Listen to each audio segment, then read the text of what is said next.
Саламатсыздар ма, құрметті студенттер? Бүгінгі дәрісіміздің тақырыбы бұларды зерттеудің әдістері. Жалпы біз бұл тақырыпта оларды зерттеудің әдістерімен және биохимиялық, физиологиялық тесттермен қалай жүргізу керек екендігімен танысамыз. Оларды зерттеу әдістері төмендегідей болып бөлінеді: органолептикалық, физикалық, химиялық, санитарлық, гигиеналық, биологиялық, серологиялық, лабораториялық тәжірибе әдістері, санитарлық, токсикологиялық, фотометрлік әдіс. Соның ішінде биологиялық әдістің өзі екіге бөлінеді: жеке биологиялық және бактериологиялық. Енді осы әдістердің әрқайсысына жекелеп тоқталар болсақ, органолептикалық зерттеу әдістері. Бұл әдіс сезім органдарының, яғни көру, иіс сезу, дәм сезу және сезу немесе тыю сезімдерін қабылдануына негізделген. Олардың көмегімен сыртқы түрін, яғни зерттелетін нысанның түсін, иісін, дәмін, консистенциясын анықтауға болады. Органолептикалық әдістердің артықшылығына нысандарды тез және көп мөлшерде зерттеуге болатындығы жатады, ал кемшілігіне оның субъективтілігі жатады. Физикалық зерттеу әдісіне тоқталатын болсақ, санитарлық гигиеналық зерттеу әдістерінде кеңінен қолданылады. Оның көмегімен мысалы температура, ылғалдылық, ауаның қозғалыс жылдамдығын, ауаның электрлік жағдайын, барометрлік қысымды, сәулелік энергияның барлық түрлерін, яғни ең қысқа толқынды сәулелерден бастап инфрақызыл сәулелер мен әртүрлі жиіліктегі радио толқындармен аяқталатын сәулелерді зерттейді. Физикалық әдістер коммуналдық гигиенада тұрғын мекеннің климатын бағалау кезінде кеңінен қолданылады.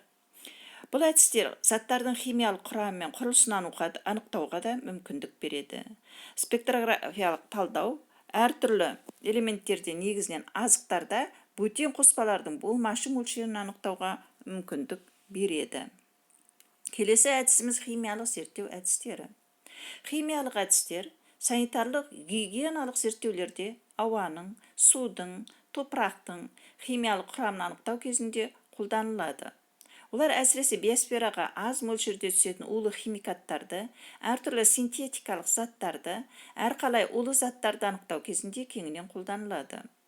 Химиялық әдістің маңызды ерекшелігіне оның жоғарғы сезімталдығы жатады.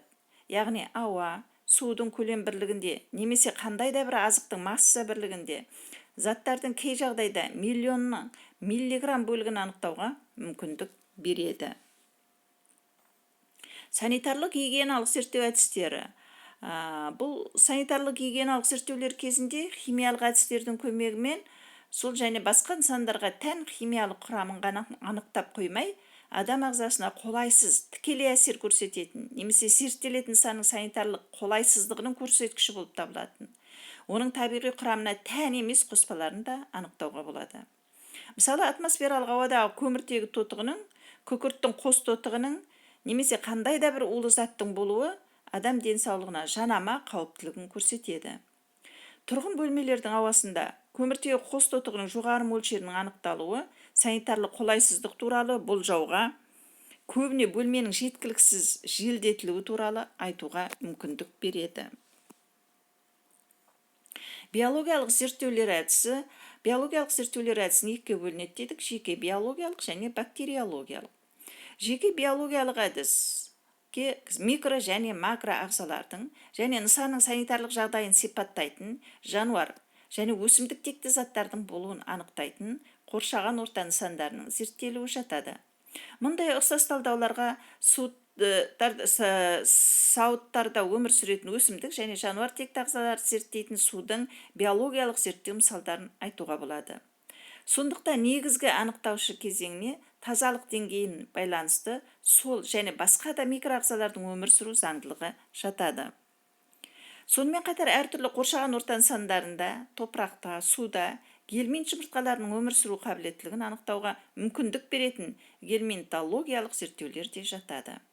Бұл арқылы қоршаған ортаның фекальды ластану деңгейін және гельминттермен зақымданудың жанама қауіптілігін анықтауға негіз болып табылады. Екінші әдісі бактериологиялыққа тоқталсақ, бұл бактериологиялық санитарлық гигиеналық зерттеулер практикасында бірінші деңгейде өте маңызды.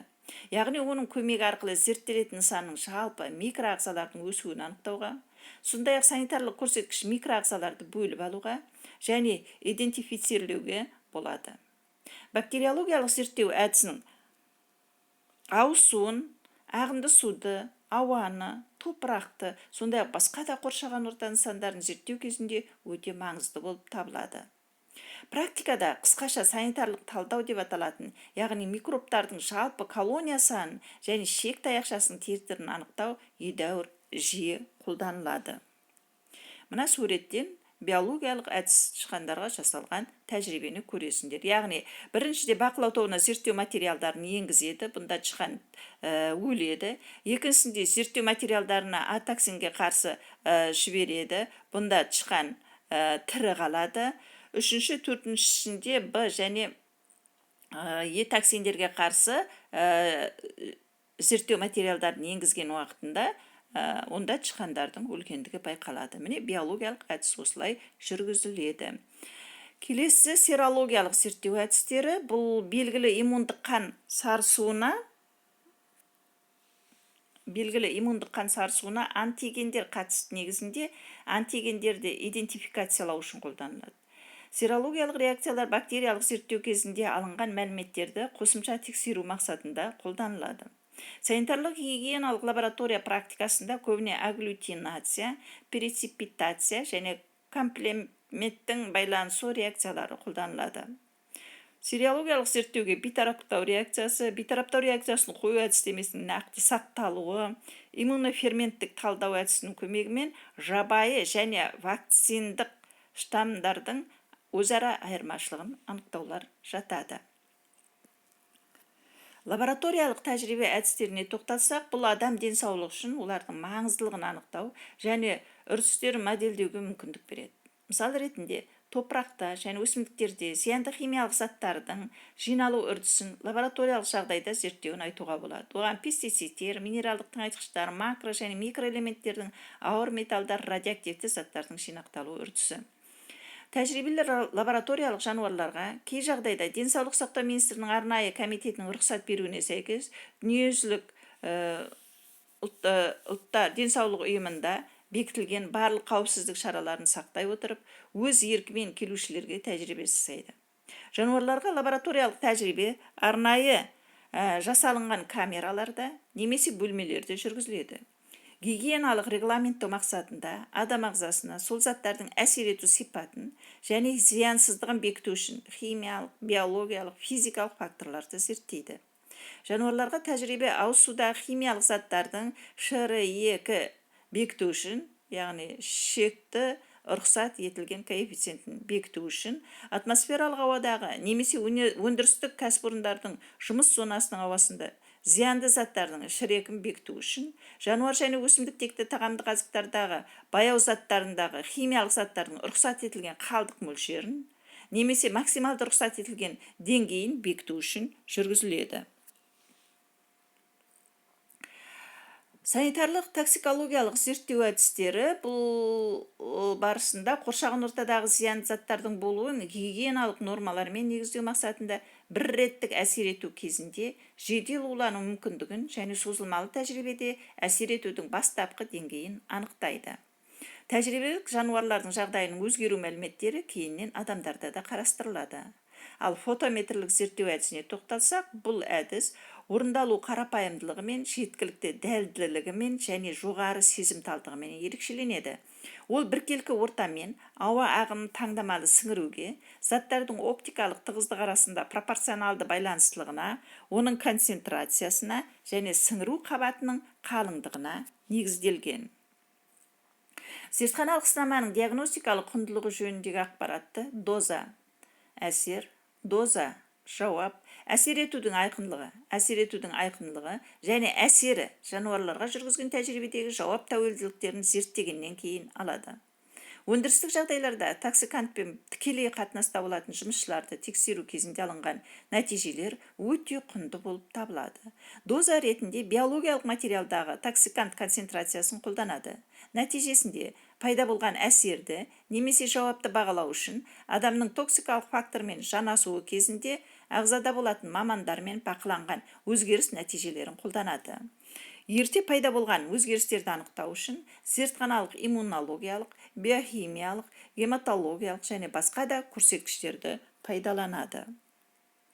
Соның ішінде физиологиялық әдістер бұл онжының вегетативті ми жұлын жүйелерінің функционалдық күйін зерттеу. Бұған электрлік энцефалография, миы қабықшасының шектік импульстарды жинақтау қабілеттілігін анықтау сияқты зерттеулер жатады.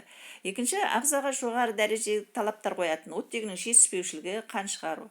Осы әдістер қарастырылады. Үшінші, жануарлардың жұмыс қабілеттілігінің су құйылған астауларда жүздіру арқылы зерттеу. Жануарлардың қимыл белсенділігін зерттейді. Төртіншіден, функционалдық сынамалар, яғни минутіне 800 айналым жылдамдықпен 10 секунд аралығында арнайы құрылғыларда айналдыру әдістері жүргізіледі. Ал биохимиялық тесттерге жататындар белоктар, көмірсулар, майлар, минерал заттар және витаминдердің алмасуларын зерттейді. Ферменттердің белсенділігін бағалайды. Функционалдық сынамалар, мысалы глюкоза енгізу арқылы көмірсулар алмасуының төзімділігін зерттейді және изотоптық әдістер пайдаланылады.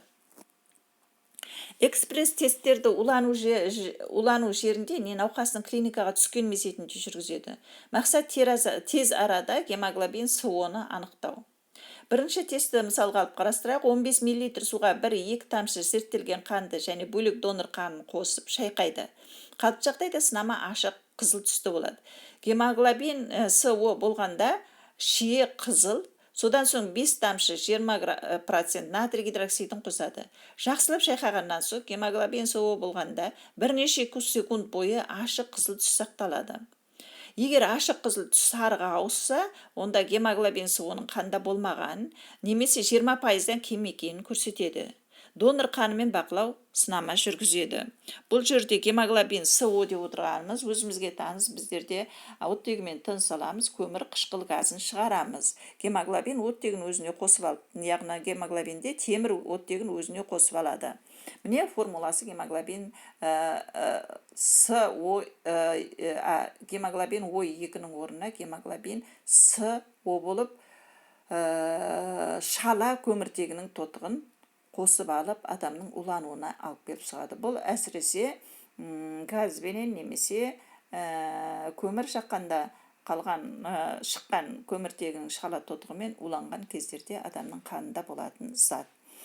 Екінші тест бұл 2 пробиркаға 10 мл-ден дистиллирделген су тамызады.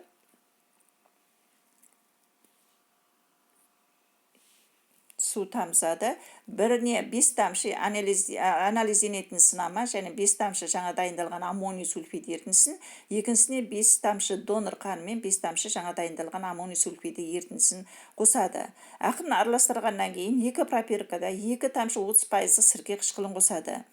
Анализденетін сынамада қызыл түске боялатын болса, онда көміртегінің шала тотығы бар деген сөз. Бақылау сынамада ол лас жасыл түске боялады, яғни көміртегінің шала тотығы жоқ. Содан кейін келесі химиялық реакциялар жүргізеді. Бірдің 100-ге қатынаста болатын зерттелетін және бақылау қанына 30% натрий гидроксидінің бірдей мөлшері қосады.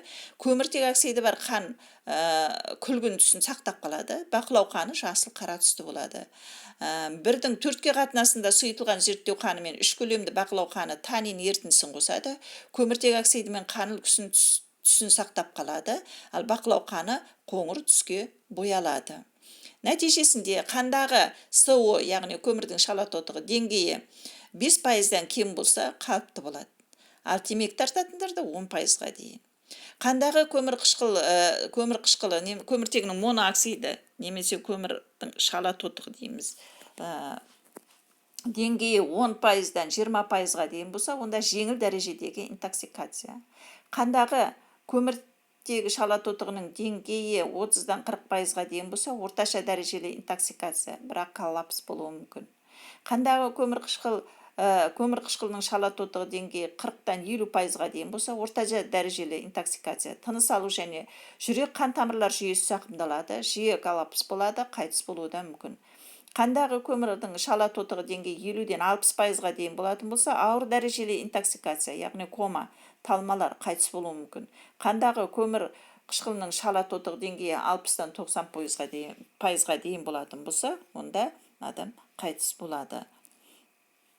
ден қойып тыңдағандарыңызға рахмет.